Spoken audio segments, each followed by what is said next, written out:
ফাইনালে আর্জেন্টিনার পরাজয়ে সরব হয়ে উঠেছে দেশটির সাবেক ফুটবলাররাও। পরাজয়ের রেশ কাটতে না কাটতে এরই মধ্যে আর্জেন্টিনার সাবেক ফুটবলার জার্সিও আগুয়েরা এক বোমা ফাটিয়েছেন। তিনি দাবি করেছেন যে বিশ্বকাপ ফাইনালের পরাজয়ের পর লিওনেল মেসি ও লিওনেল স্কালোনির মধ্যে বাকবিতণ্ডা হয়েছিল। আগুয়েরা বলেছেন, জাতীয় দলের হয়ে ফাইনালে যেভাবে সবকিছু শেষ হলো তা সত্যি বলতে আমার ভালো লাগেনি, বিশেষ করে লিওনেল স্কালোনির সাথে মেসির মতবিরোধের বিষয়টি। আগুয়েরো তার বন্ধু মেসির রেফারেন্স টেনে বলেন, মেসি আমাকে বলেছিল যে কোচের কৌশল এবং তিনি যেভাবে ম্যাচটি পরিচালনা করেছেন তা নিয়ে স্কালোনির সাথে তার মতবিরোধ হয়েছিল।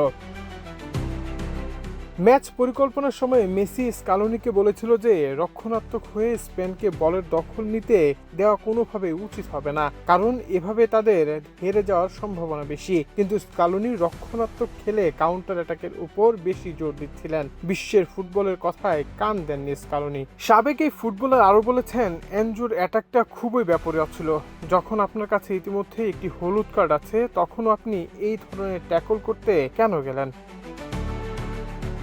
দলের কোচ ও ফুটবলারদের প্রতি ইঙ্গিত করে আগুয়েরো বলেছেন, ফাইনাল শুরু হওয়ার আগেই আর্জেন্টিনা ম্যাচটি হেরে গিয়েছিল এবং জাতীয় দলের জন্য এত কিছু করার পরেও লিওনেল স্কালোনি এবং সতীর্থরা যেভাবে লিওকে তার শেষ বিশ্বকাপে হতাশ করেছে তা সত্যি খুব দুঃখজনক।